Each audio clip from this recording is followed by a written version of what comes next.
So we go to our roundtable discussion. So maybe I start the ball rolling by an opinion that during the COVID times, actually many real patients are not seen by doctors, especially the undergraduate doctors, and also the similar that happen in examination. No real patients in examinations. So students are very exam oriented, no matter their assessment of learning or assessment for learning for the examination relation to the learning process. So undergraduate students may not be so keen on picking up the physical science or physical findings because they know that won't happen in the exams. So how could that be overcome, and how to make sure that the students as examined will test they are really competent?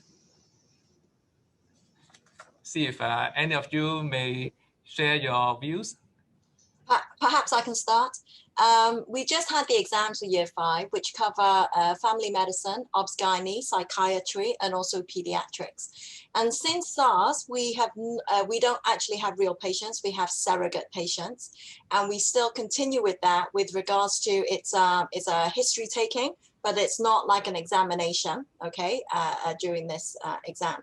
But what has been adapted through the years is actually, it's like a clinical viva that goes through. And actually, even with our external examiners, what we found is that students are weaker in able to link different sort of concepts together and actually how to problem solve, because these are not your usual sort of textbook, and because management is very contextual, right? So it's, you know, within our health systems, within our community, and what they see doctors doing. And I think that that's one of the difficulties, because they haven't had the exposure. And so this is where we were able to pick up. So I think one of the things is that addressing, are your assessments picking up what it's supposed to pick up? And I think we were quite glad that that within our professional exams, that's one of the things we wanted them to do, to be able to be safe in a clinical scenario. And we did fail some students because they were not up to the standard. And so I think that that really helps. And I guess the other thing is going back to actually having cases and then getting their response and seeing, you know, what they would do. And then, you know, kind of either problem-based or a case-based is one of the things that could help them in this situation. But, you know, we still, you know, in our exam, we're not physical examination involved. And I know that pediatrics and also OG had some issues with regards to that, because that is, you know, we have students who haven't delivered a baby before, right? And so that is something that can't be simulated in that sense. But it'll be interesting to see, you know, what the others think on that. Yeah, it's I think it's a real challenge. I think my experience of and it's not a lot recently for obvious reasons, of final year students and elective students and some 1 or 2 interns who have rotated through the department, but the numbers are very small, I have to say, is that picking up actual science, physical science, is extremely poorly done. Now, most of them get the idea of how to actually perform the examination, which is good. You know, they know where to put the stethoscope to listen to the lung basis. Not all of them, but most of them. And they know where to put the stethoscope to listen to the heart and things like that. That's a good start. But fundamentally, I don't think you can identify the mitral regurgitant murmur or the creps in the bases until you've heard, you know, 20 normal sets of lungs and 20 normal hearts, and then you think, wait a minute, this isn't normal. You might not know what it is, but you know it's not normal, and you learn from there. But that experiential part of the learning, I think, can only come with practice. The question, I think, is really, and I'm deflecting or avoiding the question to some degree by saying this, but the question is, should you have to be capable of getting those physical signs at graduation? Or is that something for the postgraduate phase of training. And I think without sounding like a curmudgeonly old man, which I think I'm increasingly becoming, the reality is that it is different nowadays to what it was 25, 30 years ago, where most of us relied on physical signs and history more than anything. Whereas now everyone gets some kind of imaging, everyone has blood tests, everyone gets scanned. There's no question that changes the synthesis and the deductions and the decision making that we have to do for our patients. And I think, as Carmen says, that evolution has changed the expectations of what we want people to be able to do at certain times during their career. And I think it's as simple as that. Things have changed.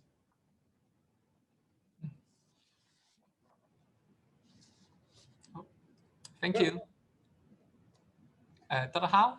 Yeah, I totally agree with the two speakers that maybe we have this some kind of start of the paradigm shift, while that start the whole world is focusing on the telemedicine, which require different skill set, and still there remains some part of the medical decision making are the same, but we are learning a new skill and to react to the different situations, and maybe this will become its own specialty. So that would also put the stress on the medical education. How do we prepare people to doing the telemedicine, and how do we assess the outcome of telemedicine, and how do we assess the educational efforts to the telemedicine itself? I think what's been great is that it is causing a lot of discussion across the globe on what are we trying to achieve with our training, what is our product, because for so many years I think medical training has just been, we'll just do the same, and it hasn't really evolved. But now I think we are really thinking about like, well, because medical practice has changed as well, and I don't think we've gone back to the curriculum and kind of saying, well, what are we doing? Yeah, and do we need to do this? Yeah. So thank you. I have one question for Dr. Hao. So I learned a lot from what discussed in different hospitals in Taiwan in terms of the learning. How about the examination in Taiwan? Is there any change?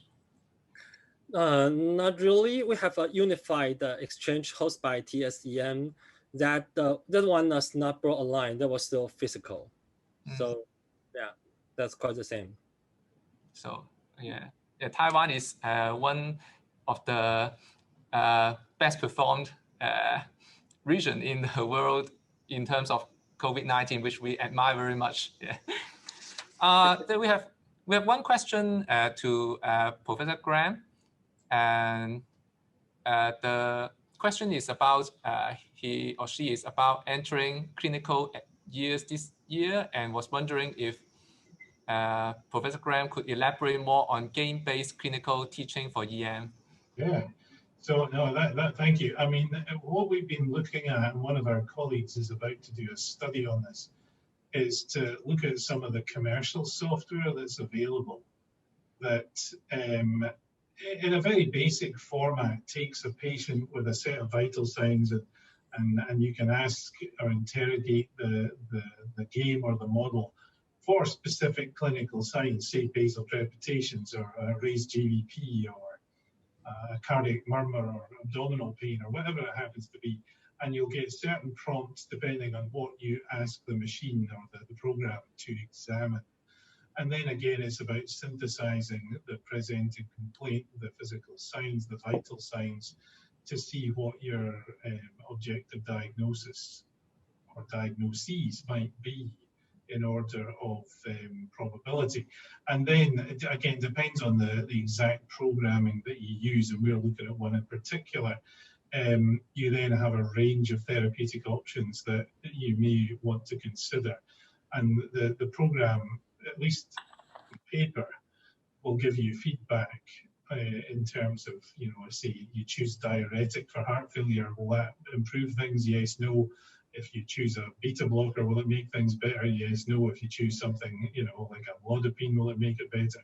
And it's that kind of thing. It's not perfect. It's certainly not as good as a discussion with an expert. But the big advantage, at least that I think, is that you could have 200 or 300 students doing this over the course of a few weeks, and getting exposure of some kind.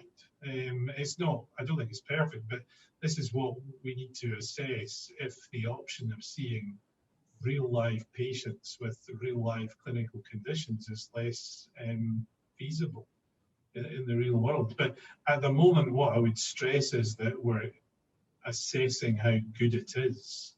I don't think it's quite ready to be rolled out. And the other aspect of it, which I hate to say, is it's expensive, and there's not a lot of support from within the faculty or the university to support these things, because, you know, it costs a lot of money, which I understand.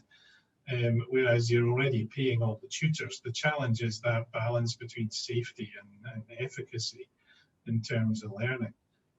So yeah, I think it has a role to play. I think the question is, what is the exact role? And I don't think we know. I don't know if Carmen has a comment on that.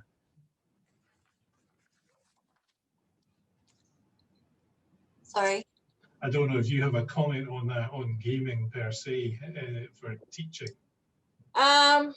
Well, yeah, I guess it, from the educational point, is how close it is to the real scenario. Because gaming, you know, in the same way, examination is a way of a game at which students also game and also have, they've developed you know, technical abilities in order to excel in, you know, if we're all familiar with OSCEs. But does that really mean that if they were giving a real scenario that they could be able to do that, right? And so I think gaming can help in looking at these things, but also it's still not the real same situation, right? And so there are other factors that sort of come in, and you know, and I guess you have to assess at which level, right? So on the basic level, then this probably does well, but then, you know, where are they when they, you know, and this might be during sort of pre-internship time or internship time, that then we discover their real abilities, right? Whether they are able to do this. So I think that there is a role for that, and particularly with these sort of more advanced gaming sort of modules, is because all the permutations has been set, right? And if, I guess what would be even better is that you can also set local context within those permutations to kind of say, well, this is what you might do here, because they're usually developed in some other country, right? And so you can add in, well, you know, this is the local context, and giving them other contexts that they can consider given the same patient. So, you know, I deal with primary care. What we do in primary care is very, very different from what they would do if they pitched up to A&E, and then if they were in secondary care as well.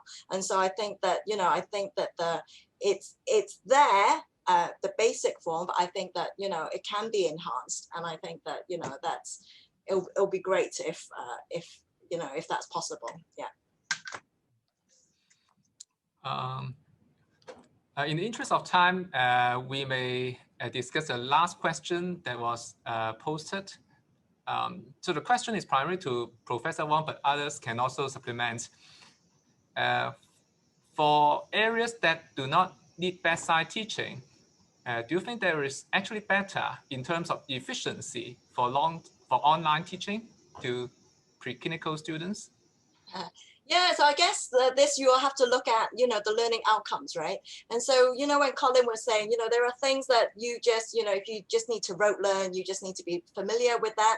Yes, I think that translate, you know, what you would get from a lecture to how you get it online is transferable. And actually through the years, now that we can actually record as well, so as technology has gotten better, students prefer that. Then they can go back to the recording and then think about, well, what was that bit that I missed or I fell asleep in, right, that I need to catch up on. And so I think that has been really helpful. What the teachers have actually struggled with is things like, oh, this is, you know, kind of my intellectual property. This should be something that I own. I don't want, you know, it to be sort of repeated. And I guess there is the temptation that if you've done it once, then, you know, you so as opposed to a live lecture versus recording, etc. So there's those kind of issues. But actually, when COVID came in, it wasn't an issue anymore, right? Because you just had to do it online. So even teachers that were hesitant to be in front of the camera, they had to do it, right? And what we found that actually, you know, they jumped in, and actually teachers and students do like it. But what we found was there was a lot of fatigue, right? There was a fatigue from students that were sitting there all the time. And, you know, although they loved it initially, they're like, we don't have to go anywhere, you know, don't have to travel. Then they're like, we need to get out. We need to see patients, which is great, because I think that, you know, I think it is that balance, right? And, but I think it's definitely here to stay. Teachers have said, great, you know, that they can do this. It's convenient, right? Particularly for clinical teachers, you've got like your research, your education, and your service. You're running around between different venues even, right? You've got different clinics in different places. And so I think that it actually has enhanced the teaching, and it's become more focused. So people are able to, because it's so convenient, then they are able to give like extra tutorials, etc. It's not going to go away, because it's, you know, it's I think teachers and students have benefited from it. Yeah, this is the new normal. Yeah, in my point of view, that this kind of online stuff is usually efficient regarding time and cost, but is effective? Is it effective? We don't know. To some department, yes. To some department, may not. Yeah, but usually it is efficient from saving time and money. I think it all goes to that learning outcome at the end that we want, right? If it's just still with the test, and I think sometimes we need to revisit, because even a lot of the assessments that we do, they're probably not fit for purpose, and they haven't been for many years in some sense, that they're just testing knowledge that is outside of the context of what they need to be. So maybe if we change the assessments, we will find that, you know, we will change our learning, and we will, you know, there's other things that we can play with. Yeah. Just very briefly, I agree with all of that. I mean, and I think particularly for the didactic stuff, you know, for the factual stuff where it's not necessarily synthesizing or integrating knowledge, it's just pure rote learning. Give me a 10, 15, 20-minute YouTube video by a good teacher any day of the week, as opposed to what I used to suffer, which was a 3-hour pathology lecture with a professor in a cold, drafty lecture theatre in Scotland. No, thank you. You know, I'm going to learn more if I can look at it on my phone, on the MTR or the bus, or, you know, doing whatever I'm doing. I think there's a huge plus to a lot of that. If, as you said, if as Carmen and Chinwing said, you know, we've got to have the teachers engaging in this, and I think they are now. I think the lack of choice has really pushed a lot of us into coming into the 21st century, and long may it continue. Thank you very much. Great thanks to Colleen, Carmen, and also Dr. Hao. So we'll have a coffee break and come back at 16:35. Thank you, Ralph. Thank you, everyone. Thank you.